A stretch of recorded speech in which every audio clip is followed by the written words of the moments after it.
It's January 28th here in Mullumbimby, New South Wales. I'm John Travis, and I have the pleasure of interviewing Gladys McGarey in Scottsdale, Arizona, where it's still January 27th and in the afternoon. Yes. And I've heard of you forever. Back in the 70s when I was struggling to start my wellness center, and the word holistic, we had to spell wellness, and then with holistic, is it with a W or an H? Oh, it took us 2 years to decide on that. And your name kept coming up, and then I think we finally met in '78 in Denver at the Norm's founding meeting. Right. I had, there was another meeting in Seattle, I think, that I came to. Oh, yeah, there were several meetings in Seattle during the years and so on. Yeah. So, yeah. Actually, we had meetings all up and down the West Coast. Well, given that I was not practicing, my wellness approach was a non-treatment, no diagnosis, prescription, or therapy. I couldn't afford the dues pretty quickly, so I had to fade into the background, but I maintain contact with many folks. In fact, I just heard from Chris Northrup today that she's agreed to an interview, and Great. Bill Manahan, I did him a few weeks ago, and so I'm tracking down all you, and I did Norm, last September, I think. Yeah. So, but I want to find out today. I mean, you're a legend, and people know a lot about what you do, and some about why you do it, because you've got a biography out there. But I want to dig down into the personal issues that, like, I knew you were born in China to missionaries. No, India. India. Sorry, somewhere far away. It was close for me. And what are your earliest memories, and when did you decide to become a doctor? Oh, I was born knowing I was to become a doctor. I just knew that I was one. So, my parents were both osteopaths. They were taught by A.T. Still, starter of osteopathy. Right. And went to India in 1914 during the war, when there were the blackouts on the ship and all that kind of stuff.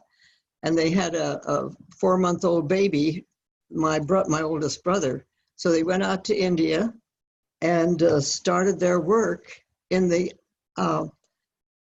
Sawaliks, which are the foothills of the Himalayas, in the jungles. And so my childhood was great. We lived in tents in the jungles, and the Indian people were my people, and I spoke Urdu before I spoke English, and so on. So, yeah. So you were born shortly after they got there, or?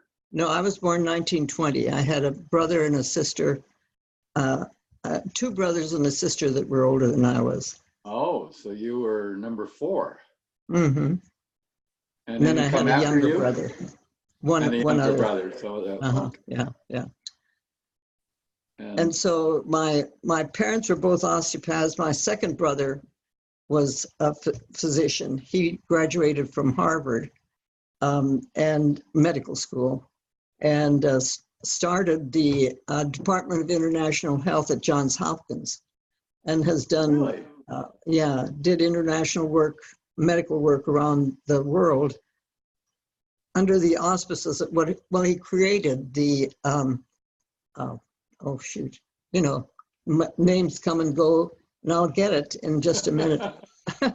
Well, I was at Hopkins in the residency of preventive medicine. Of course, international health was one of our departments at the school. Well, that's what my brother Carl started. Carl Taylor. Amazing, and I didn't realize that. Yeah. So it's we have kind of a family, more than a tradition. It's my kids and my grandkid. I even have a granddaughter that's an osteopath, and I've got 3 great granddaughters who are 3 years old, and they've already announced that they're going to be doctors. In fact, my one granddaughter, whose mother is an osteopath, announced to her mother a while back that her mother, she said, you know, Mama, you can be a people doctor, because I'm a dinosaur doctor. So, you know, it's the business of medicine was something that just was kind of, you know, there's some families that are musicians and some are teachers and some are lawyers, you know, yeah, and then there's some that are doctors, and it's kind of what we are. Yeah, well, Doctors and engineers. Osteopathy has a more depth to it. One of my best friend's daughter is in the new osteopathic school in Las Cruces.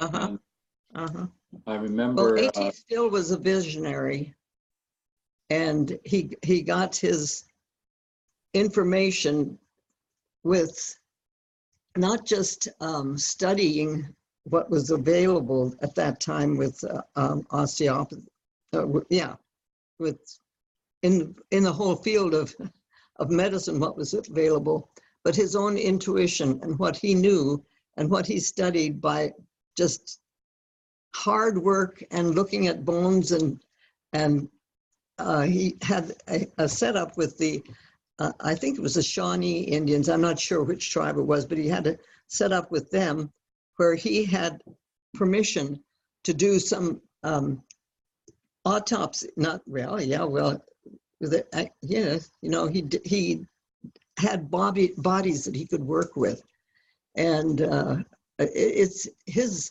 biography is an amazing thing. But he really was a visionary. So now, how long were you in India? Until I started college when I was 16, 1936. Oh, wow. Okay. And where did you go to college? Muskingum College in Ohio. I went to Worcester. I know Muskingum well. There you go. And John Glenn was in my class, so you know that's my claim to fame. Oh, well, really? Yeah. So. Well, I'm from Bluffton, which we used to play Wapakoneta. And, yeah. But what's his name? Was a little older than me, about 10 years older. You know, the guy that walked on the moon. I'm having trouble with names. John Glenn.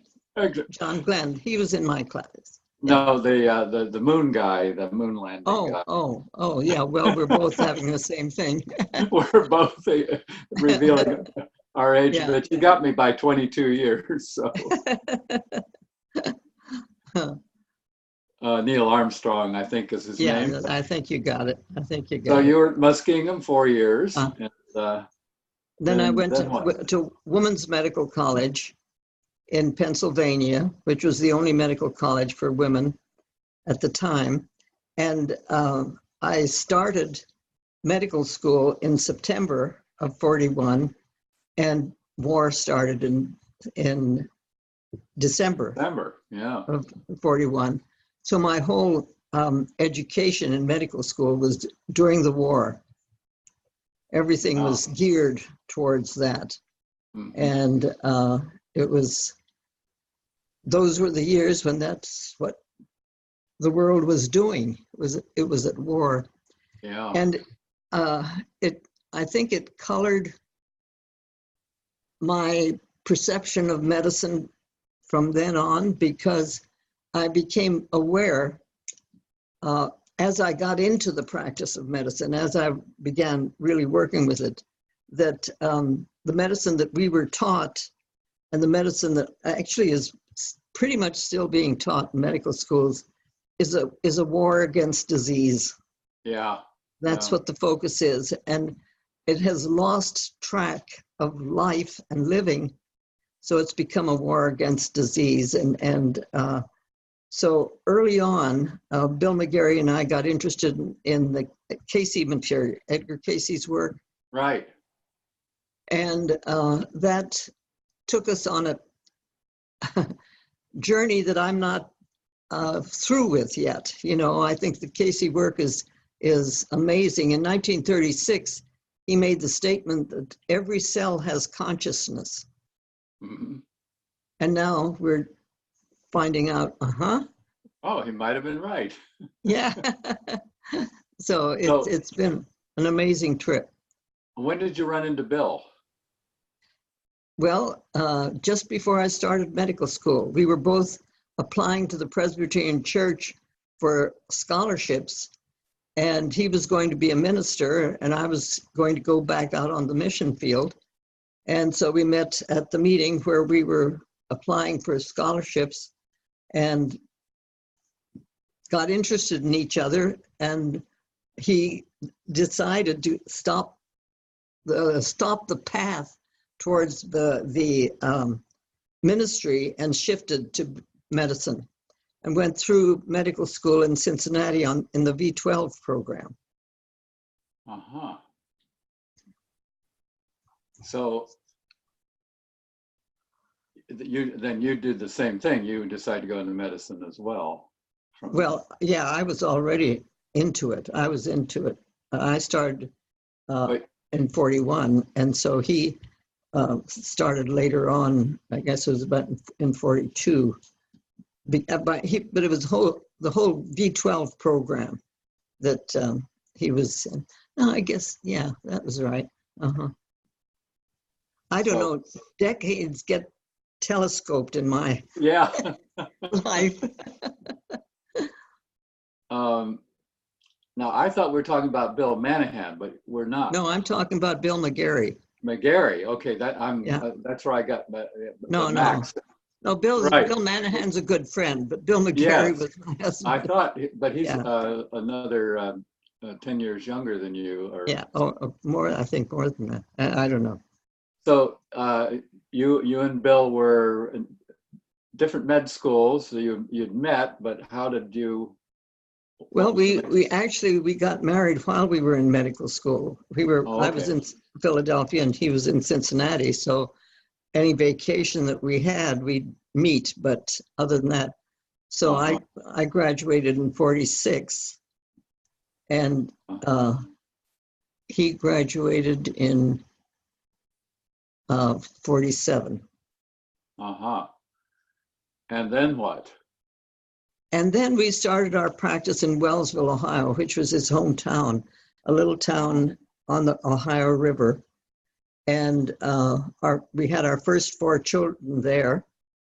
And I had 4 children in 4 years, which I thought was a good idea.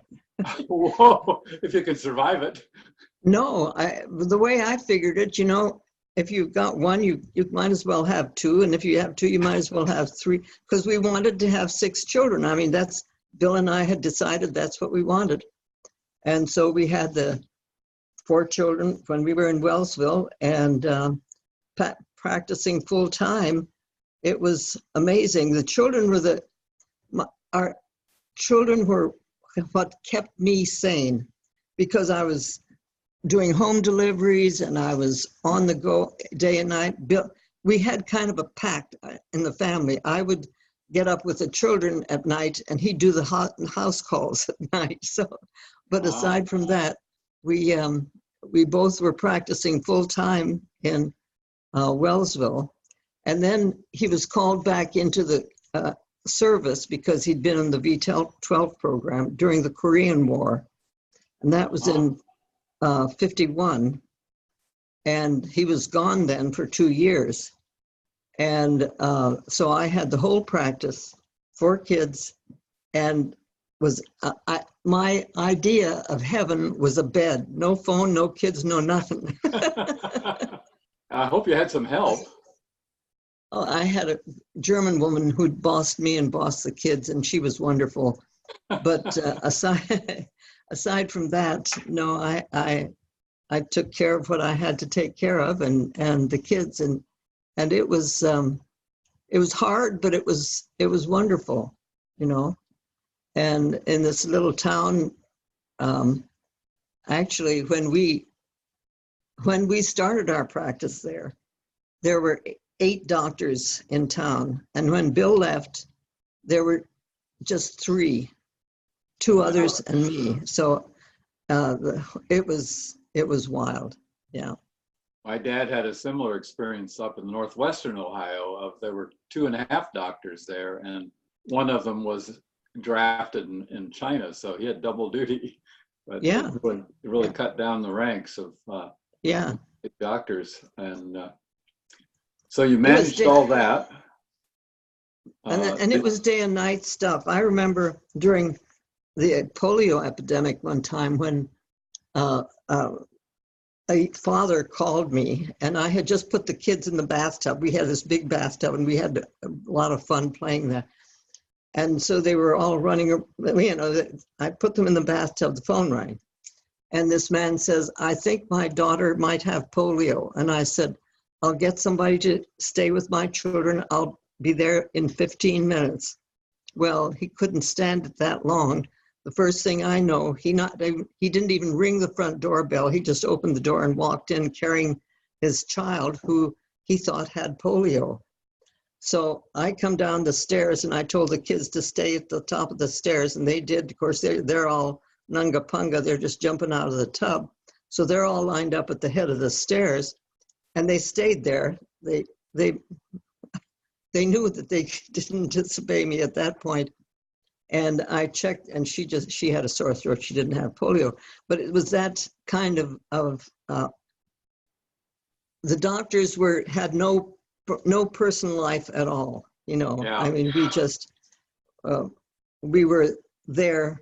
I remember one woman. I was in the 10-cent store with my 2 kids on each side. Okay, and this woman comes in and she starts telling me about some vaginal problem that she had. And I stopped her and I said, now wait a minute, why don't you just lie down here on the floor and let me examine you? And she said, what? And I said, well, think about it. You know, I'm here with my kids. You present me with this problem. Why don't you come up to the office and do that? What are you doing? So anyway.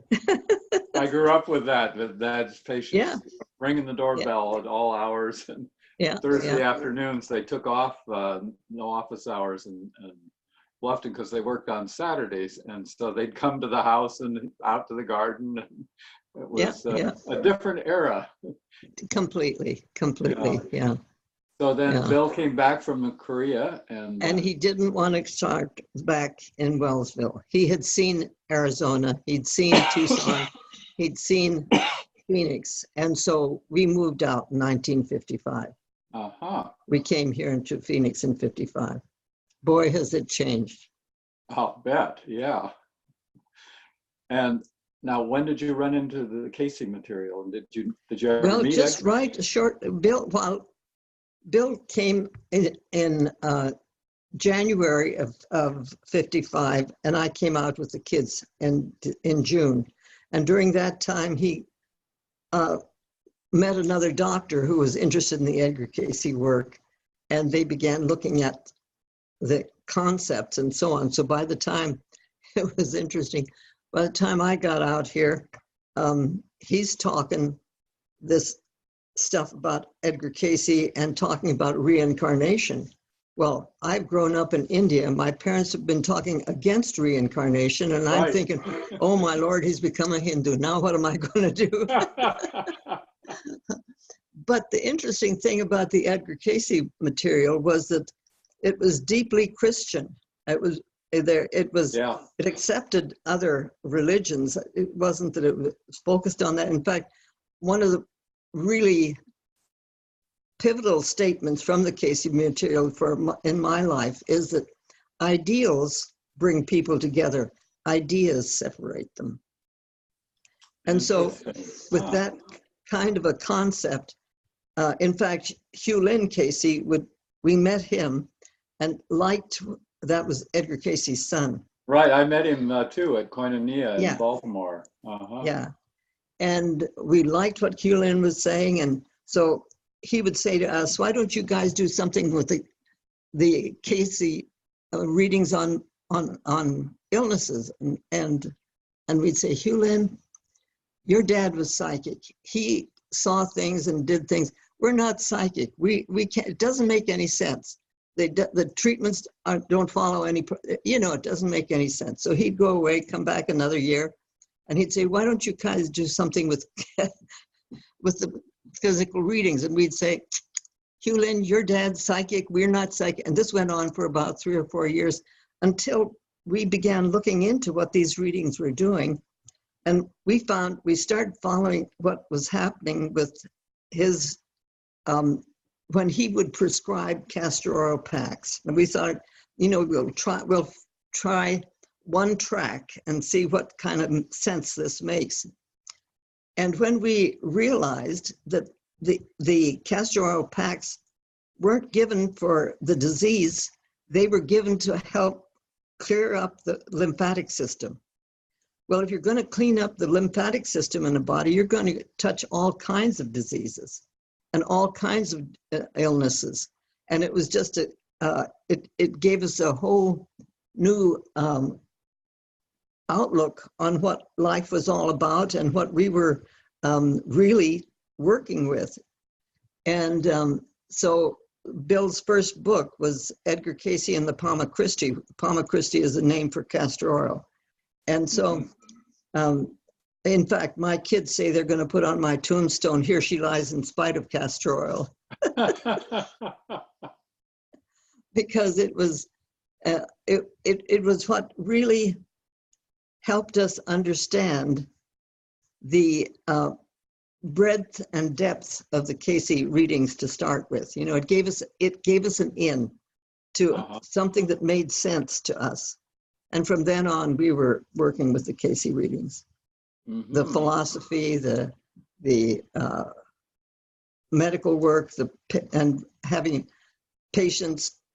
We'd get one of the circulating files and work with the patients according to what that diagnosis was, whether it was, scleroderma or what. But then he was using like scleroderma, castor oil packs for scleroderma, but he was using it for sore throats. In fact, how we got into acupuncture much later was, there's a whole story about that. But anyway, yeah.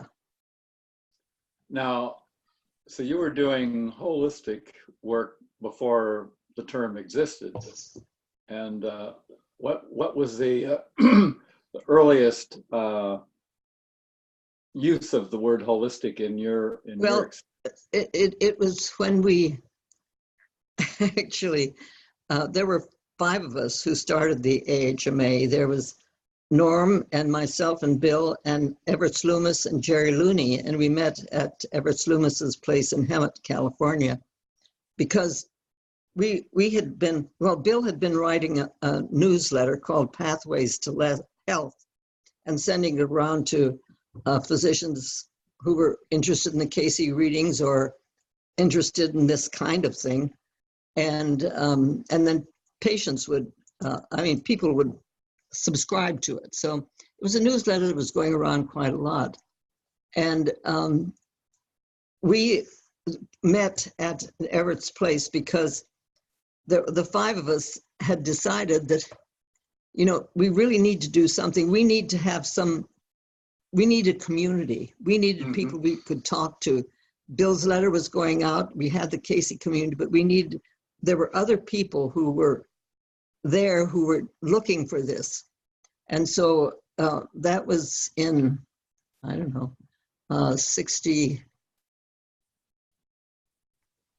69 or something like that. And then we actually got organized enough that we started it, and the AHMA in 78, which is when you came. And but it did take us 2 years to decide how to spell it. And it was only when we realized that the work that we were looking for was, the root word was health and holy and healing. Yeah. And that's why we started with the H.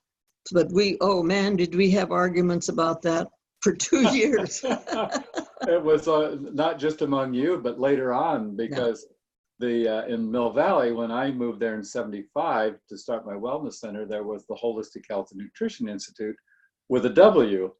And I found out when I interviewed Rich Shamus, That the W was by default because they had another name before that with the W, so they had to keep the WHN, so they were forced into the W. But I remember that was a constant it was a big background. thing. Yeah. And it's interesting because I interviewed Everts. He was one of the first ones back in 2005, and the tape got lost when I was flying to Australia. It was 6 months before he died, and I know his widow was present, when we filmed it, and she called and asked me for a copy, and I'm still hoping it's going to show up somewhere, but I'm pretty sure that the Australian Customs, when they root through your bags, that they dropped it. It was a little miniature cassette. Yeah, one of the little ones, yeah. But I'm really sad about that because it was one of the last interviews he had. Oh, yeah. I've been hearing about him for years, yeah. Now, the last person you mentioned, his name is dimly familiar, Looney? Jerry Looney. Looney. He was a holistic practitioner, and I think it was in the Los Angeles area someplace. Yeah. And I remember the name, but I didn't have any connection with it. But with the five of you, and then you must have been meeting for quite a while between 69 and what happened actually was in the interim, Bill and I started the Academy for Parapsychology and Medicine, and the way that got started was I know it was 1960 because I was pregnant with my youngest. Anyway, there's certain landmarks where dates, and So 1960, Bill and I had taken a weekend at Apache Junction just to get away from things. And when we woke up the next morning, Bill had a dream. And the dream was that he was coming down the stairs. And at the foot of the stairs, Edgar Cayce was standing there. And Edgar said to him, "You need to start an Academy of Parapsychology and Medicine." And so we sat at breakfast with our napkin and figuring out how we were going to do this. And so we thought, well, we need to, Bill and I, we were up to our necks with kids and practice and everything to start another organization. We just didn't see that we could do it.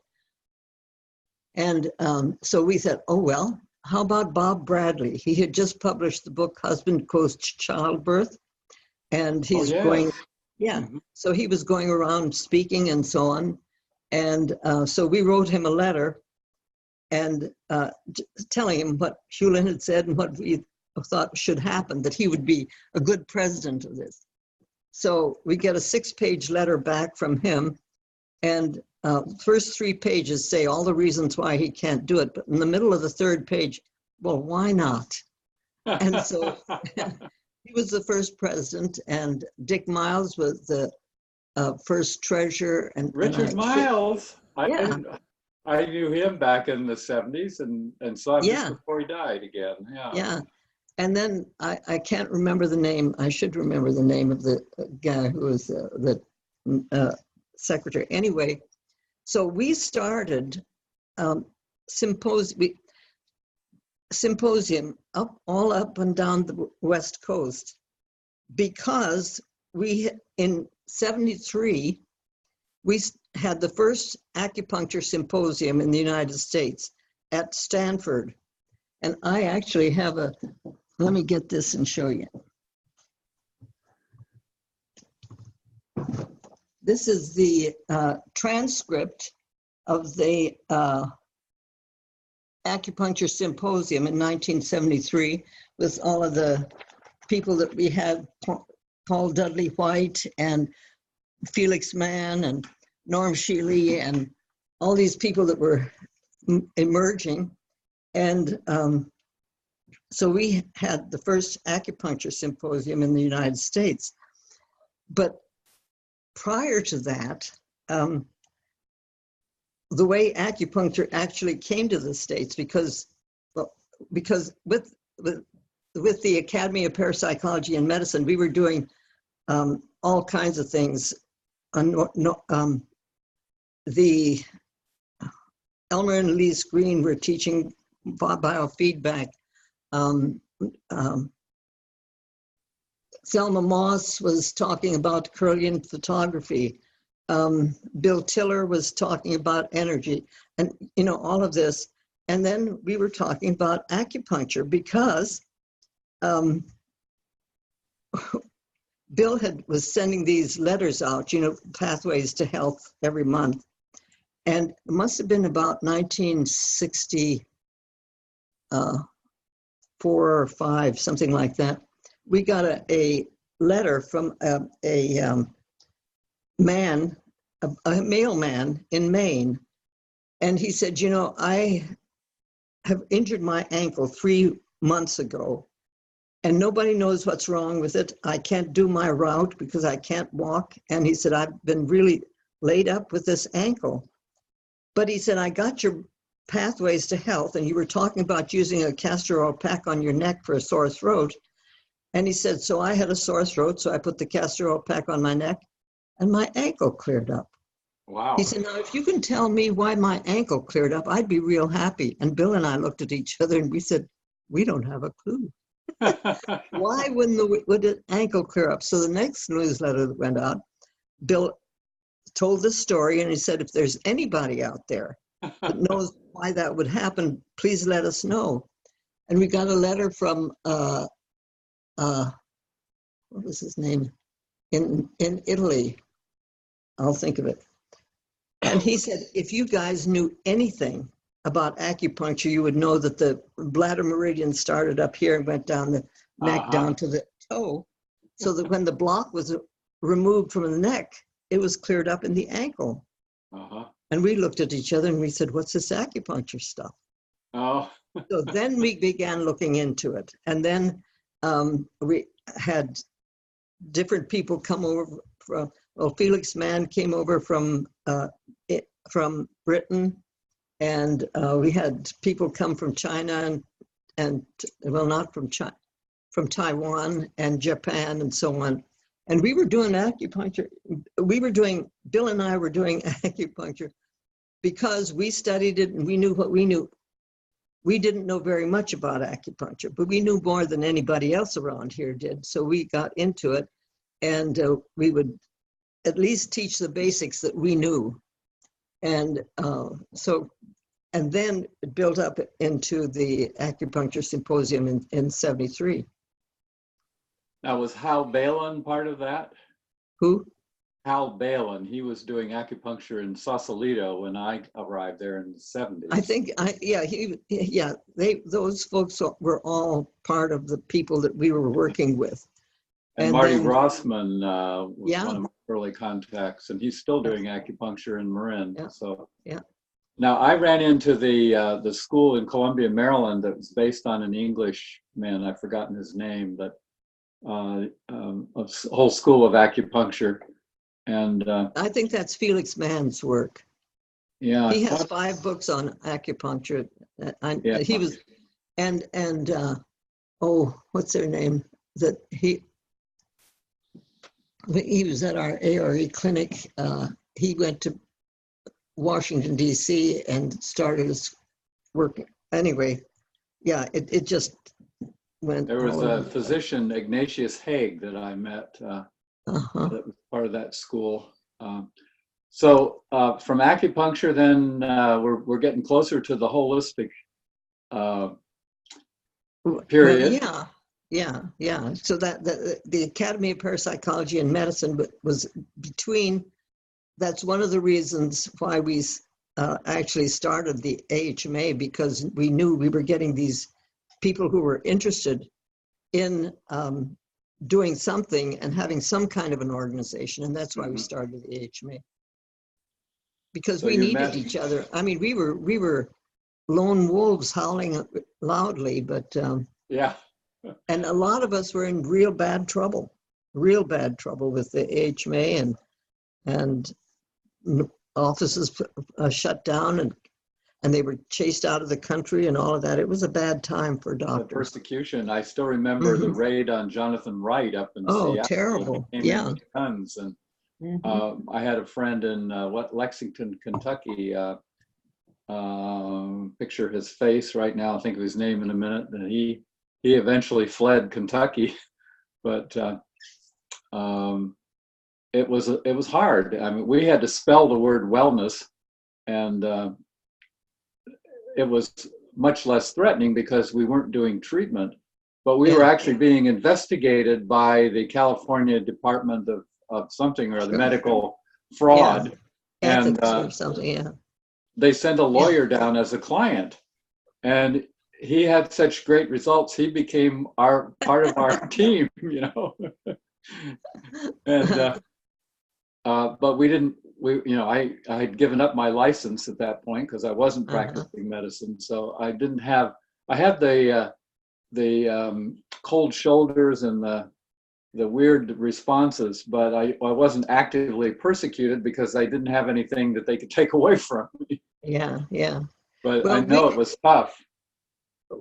We started the ARE clinic, so we were kind of under the auspices of the ARE. And so that's one of the reasons why we didn't have as much trouble as other people. I mean, we had our share, but it wasn't, and we weren't claiming to cure anything. We were treating people, and we weren't saying we were doing cancer cures or anything like that. And if people got well, that was the people got well. We weren't making any claims about that. And but the ARE clinic lasted from 1968 until 1988, 89.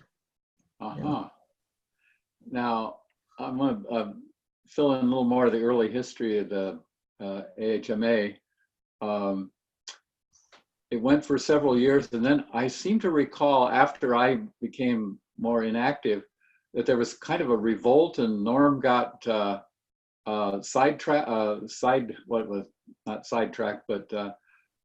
sidestepped, and there was some political stuff going on. But what was your perspective on that? Well, there was always, we used to have battles. I mean, because I was the next president. Norm was first president, and then I was vice president at the time, and then I became next president. And our board members, we had 22 board members, and I used to say I felt like every one of them was a chief. Every one of us knew we had the answer. And we'd have these. It wasn't just one rebellion; it was all the time. I mean, it was like, oh man. I was glad I had 6 kids and I knew how to handle them. But every so often I'd say, oh, grow up and sit down.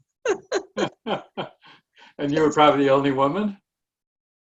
No, there were a few others. There were, there's a whole story there, but there were probably, there were 22 members, and there were probably 6 women.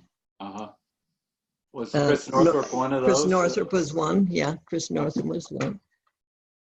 And so, those were, but they were heady times. It was a very, very exciting time because things were happening, in the world of medicine. And no matter how much people were being shoved aside or something, there was always someone else coming up with something new, and the whole concept of nutrition actually being something that was important. And our kids felt that they were really abused because we were eating food that they couldn't trade off in their lunch boxes. My daughter says, we had whole wheat Fig Newtons when everybody else is eating Twinkies, and I couldn't trade. Nobody wanted my Fig Newtons. So they decided they were persecuted, but they've all survived. So then I think Bill came in after you as the president, Bill Manhan. Yeah. He was quite a while later. I mean, it wasn't. Oh, more mid-'80s. And who else were the early presidents? I'm trying to fill in. Oh, Elmer Cranton was, I was president second, and then was Elmer Cranton. Then there was, what was his name from Wichita? Hugh Reardon. Oh, And yeah. then there was, yeah. I forgot about Hugh Reardon. Yeah. Oh yeah, he was great. And and then Bob, our Bob that's still around. He's not well. he's sick. I'll get his name. I know it as well as anything. But yeah, these were the people who were the presidents during that time. And so there was some political stuff around Norm, and did he have to step down, or was he still on the board? No, he stayed in the organization until he decided that they were doing stuff that he didn't particularly like, and but that was a long time. He was part of the organization for a long time. Yeah. Yeah, I know. Yeah. When I interviewed him, he said he's not happy with the current direction of it. That's when he really got upset, when they took the others in. They became integrated, and he doesn't like that word. He says it's a bad word, integrative. Well, and actually, it's a difficult word to actually understand. So I'm changing. I'm not working with holistic.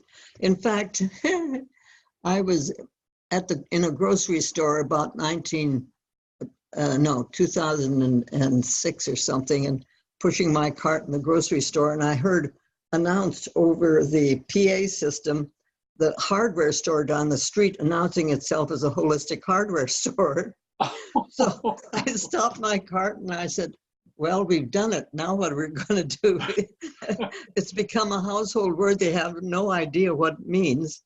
Yeah. But it's a household word.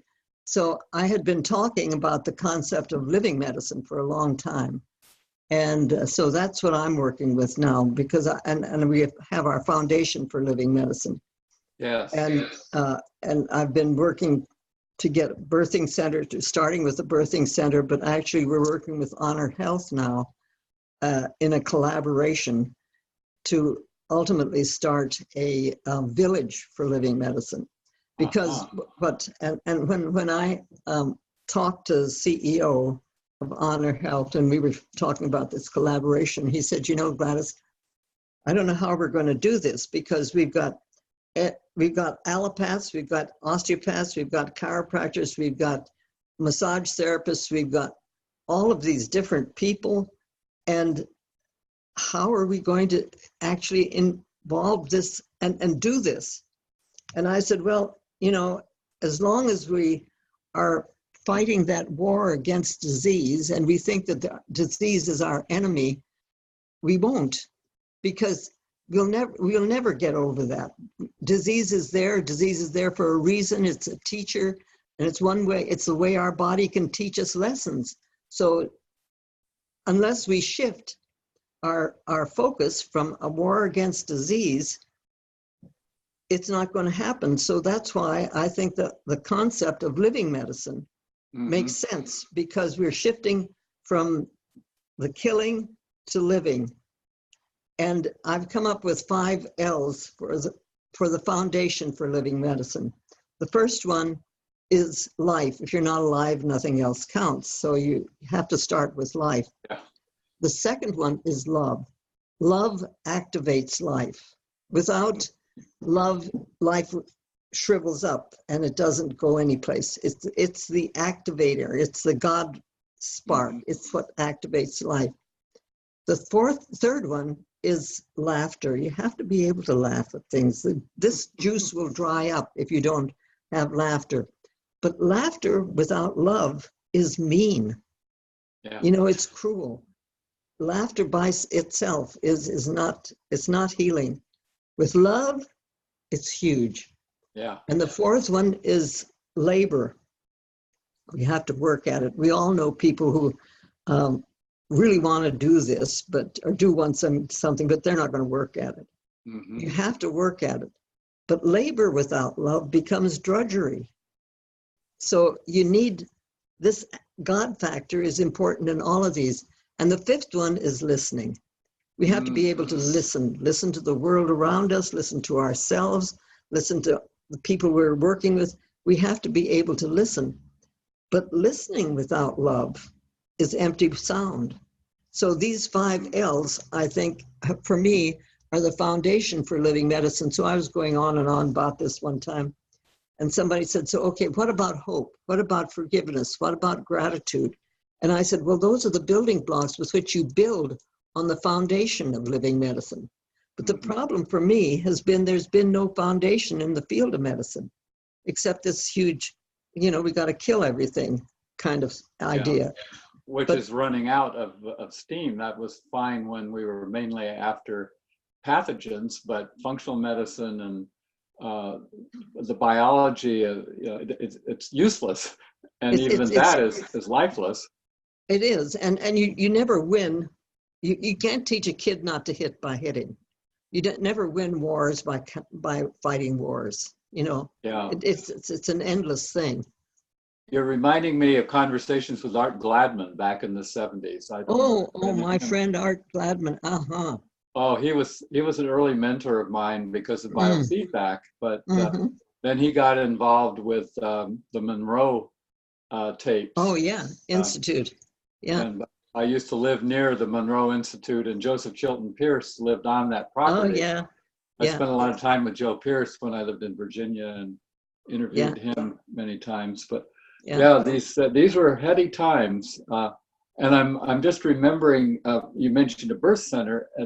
The huge gap between the holistic, integrative, alternative medicine and home births and natural births that I got involved with through Jean Liedloff's work, and I realized that adult wellness is way too late. It was infant wellness. Oh yeah. Yeah. And how they haven't been integrated. You're one of the few people that seems to have your feet in both camps, but it's fundamental to anything holistic is you got to look at birth. Absolutely.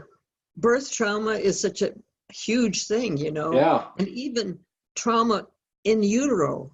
Yeah. I mean, that whole process. No, I'm very much interested in starting with a birthing center. And actually, this has been my dream forever.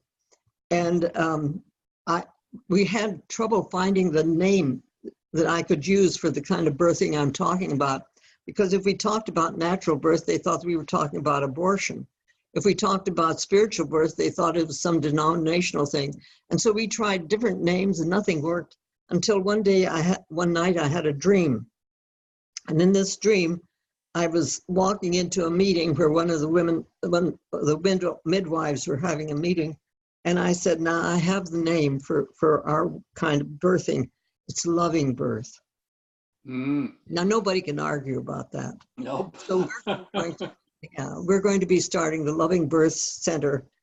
We have with Honor Health, but it takes time and money and all that kind of stuff to get things integrated so that you can really get it going. Yeah. But we're going to do this here. Now, Honor Health is a local HMO? It's a local. There are 5 hospitals here.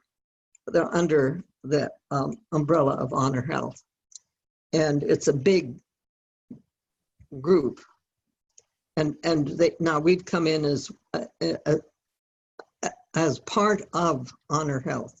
And we'll be starting our birthing center. They already have a birthing center, which will take over and make it a loving birth center. So you've infiltrated the corporate health world. That's pretty impressive. It's huge. May 3rd, that happened. Yeah. Wonderful. Well, that reminds me, Suzanne Arms said to say hi to you. She's a good friend. Oh, good. She was one of the first people I interviewed. In fact, I met her at the Mother Friendly Childbirth Initiative conference in '96, and we decided to form the Alliance for Transforming the Lives of Children. As a result of that, we wanted to go beyond birth and look at prenatal as well as the primal period. And Michel Audin is on my list. We've had him come in for our keynotes, and he's in his 90s, and I'm not sure how well he's doing. He's eluding me in England, but I'm going to track him down. Do you know Susan Highsmith? She's a wonderful. She's a professor, but she's just doing some really nice work with birthing. She's working with us, and she's written 3 fairy tales about birth, and it's lovely. It's just lovely work. Susan Highsmith. Where she might be. She's in Tucson. I'll track her down. Yeah. Yeah.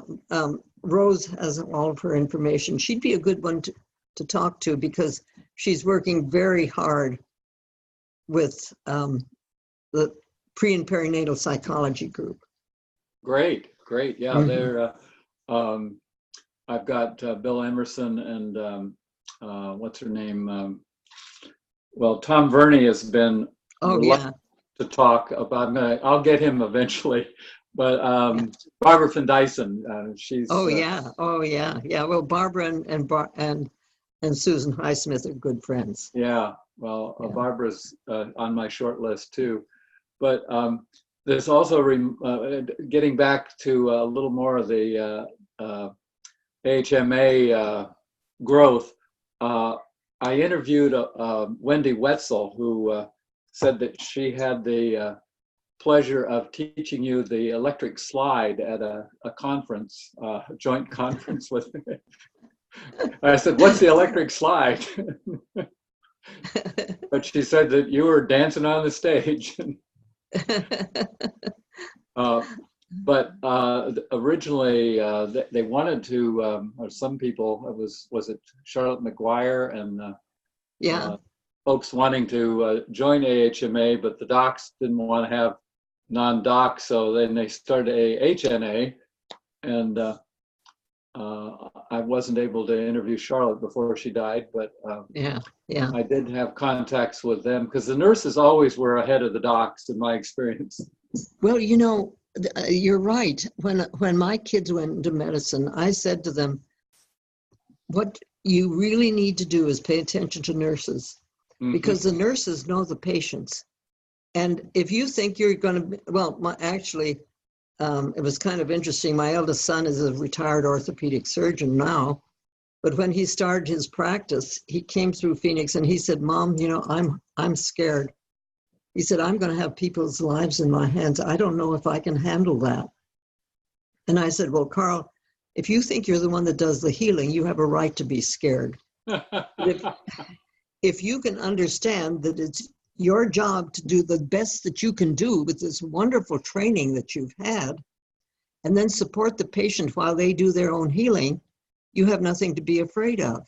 Yeah. But it's that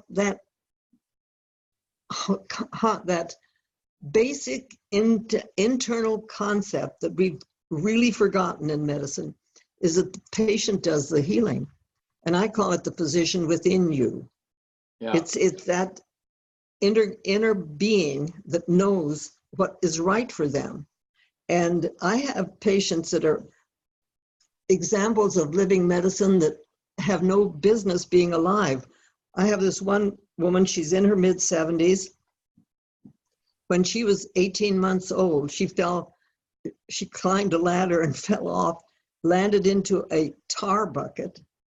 And fortunately, her arm went up like this, so she didn't hit her head, but she injured the whole right side of her body.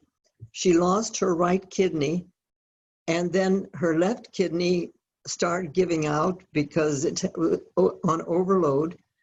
And then she was on dialysis until she was about 11 years old. But she has 1/4 of one kidney. And she's in her mid-70s, and she's been through a whole pregnancy. Now, that makes no sense at all. But she knows what she can handle. And if somebody, a physician, tries to give her something that she feels isn't right, she won't take it. And I have another friend who a friend, these people become my friends. They're patients who do these amazing things. This woman had a ruptured esophagus and was bleeding out. And they were able to get the bleeding stopped, and her surgeon told her that even if they patched that up, she would have to be on tube feedings the rest of her life. Well, she decided she wasn't going to do that. And she stayed in the hospital for 2 weeks, and she just told her body it was time to heal. And she healed. And she's now in her mid-70s. She has a cousin and a sister, both who had the surgery because they had, it must have been a congenital defect, because they both had the ruptured esophagus, and they both had the surgical procedure, and they're both dead. But here she is, healthy as, she's just fine. But she's very careful about what she eats, and she's very careful about not getting things stuck and so on. But she lives her life fully. So these are people that I think are, well, in my school of thinking, are the ones who actually know about living medicine because they've lived it. Yeah. They've focused on life and living, and they've found out how to live. Yeah. And I just have a whole list of these wonderful people. Wonderful. I want to go back again for a bit on your personal life. You had 2 more children at this point, so you reached your quota. Yeah. And still practicing, and Bill's come back from, well, no, you're well beyond that. One of my primary interests from my first marriage, where we lasted 2.5 years, but I believe that having children in a nuclear marriage is really hard, because it takes 3.87 adults per infant to meet their needs. Do the math. Yeah, and yeah. So my work now is in preventing what I call postnatal relationship abandonment syndrome, which often is triggered by the man, because in this culture we grow up without the kind of connection that a truly connected culture has. That the old Bach and before him J.D. Watson's don't touch your babies, all that stuff. That the man grows up looking for the mother he never had, and if he's lucky, he finds her and marries her, and then thinks everything's okay until she has a baby. Yeah. And as someone said to me once, the dad's job is to go out and earn more money to support his wife and her new lover. That's how it feels to his little kid. He can't say that, but the relationship is severely strained by the enormous demands that a mother has without the aunties and the grandmothers, and all the other support. Now, how you manage to do it with 6 kids and a busy practice automatically puts you in the superwoman category. Well, I don't know. I had good help, but really, I enjoyed, and Bill was very helpful. He didn't do much with the kids, but no, he did. But I don't know. It was great. The kids were part of everything that we did, and as much as we could have them involved, and so that, I mean, for 3 of them to become doctors says something. Yeah. And I have to tell you this story because I think it's so funny. My eldest son, the one that's an orthopedic surgeon, he came home for Thanksgiving.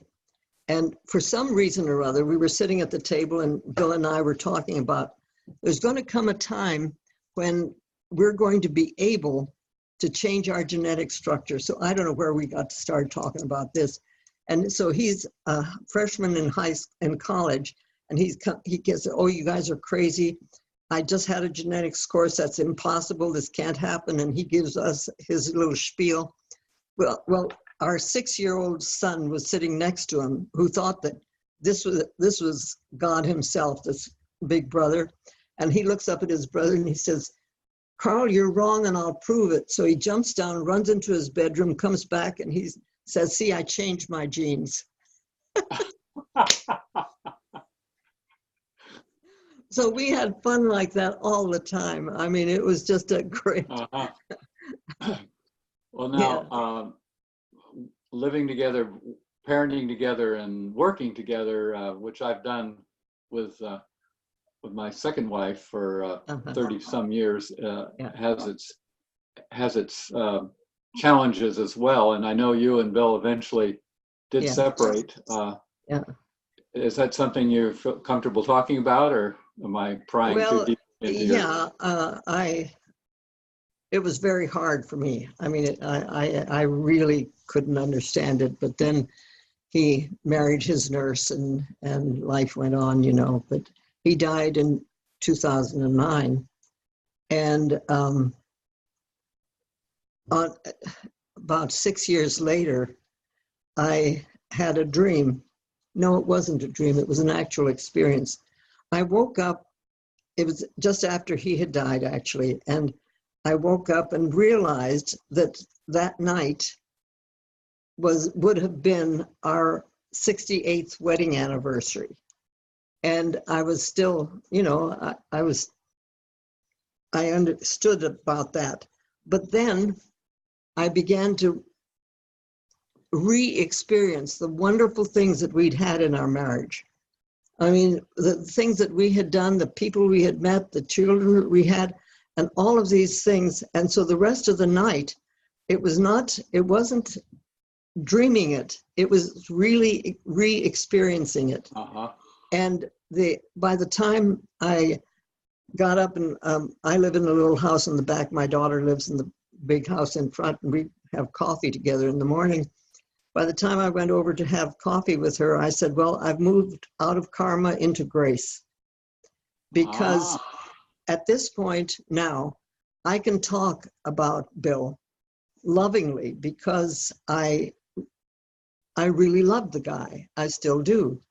And the whole trauma that we went through, I feel, was a karmic thing that I had lessons to learn, and he had lessons to learn. He's contacted me since from the other side, and that's another whole story. But that one night when I really experienced the letting go of the anger and the resentment and so on, and realizing what had happened since we had gotten divorced was I had stood up by myself. Well, my daughter and I, it was my partner, and she's a family physician. She's working with functional medicine and so on.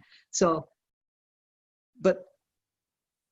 I had to really stand up and go ahead, and I started the foundation and so on and so forth. So it was something that I wouldn't have done when Bill and I were together, because in my mind, he was the one that was the leader in going out. This is the way it was supposed to be. You know, the man was the one that took things out, and I supported, and I was perfectly willing to do that. But so now the way I look at the fact that I'm divorced is it was a good thing. It was a good thing.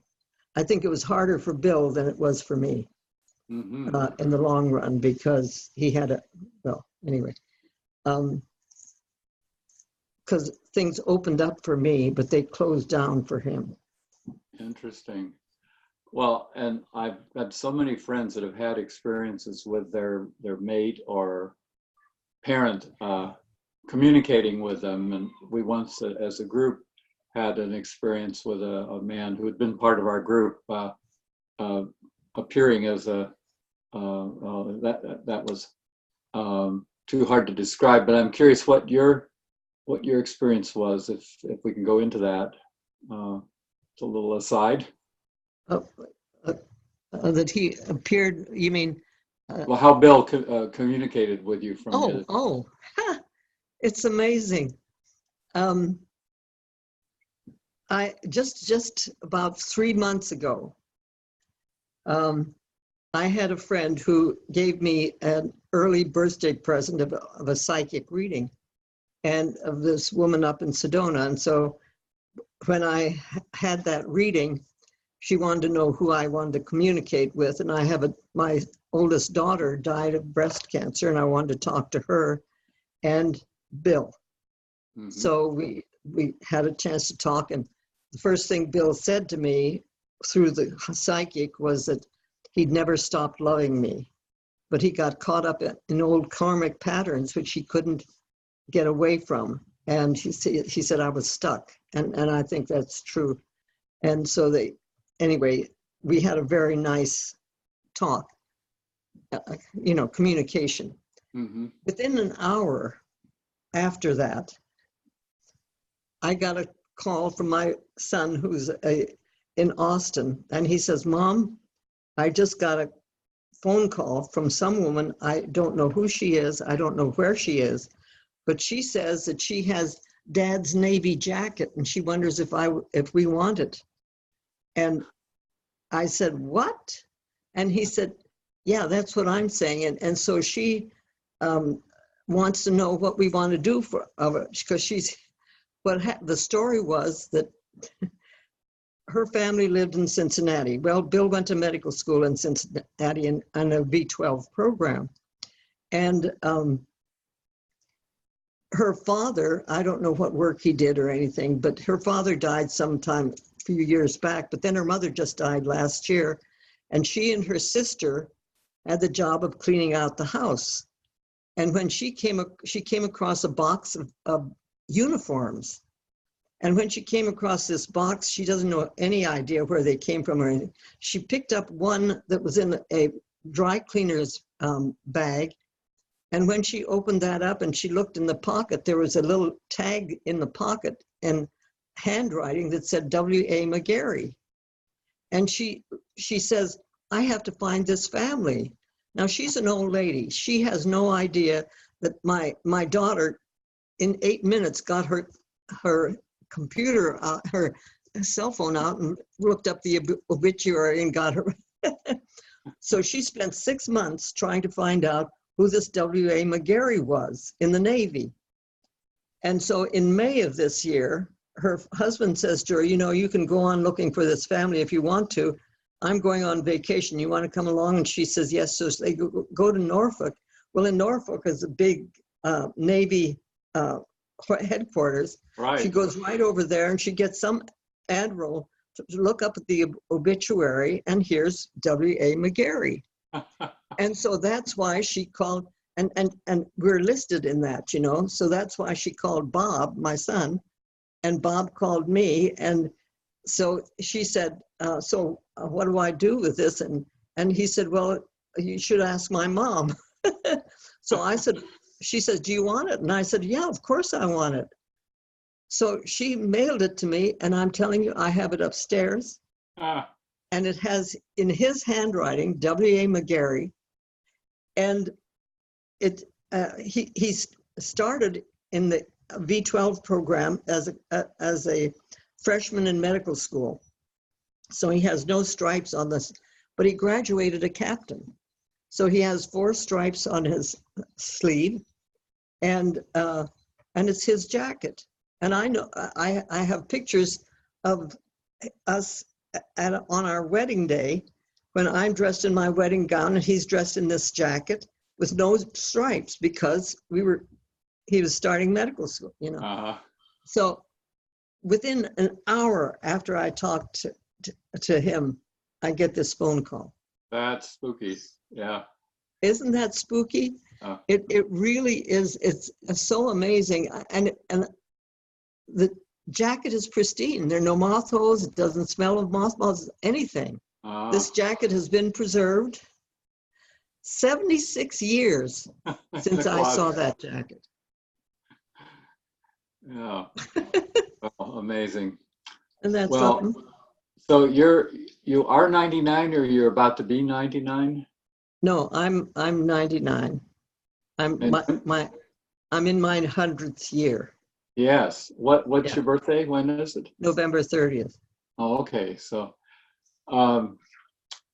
you're What are your plans for the next 20 years? Get this foundation going. Yeah. Got to get the birthing center and then get the village of living medicine going. So what's a typical day like for you? Well, once a week I see patients, but I don't always, there's not always a patient that needs to be seen. I see them in my daughter's office. And so I have time to do what I want to do.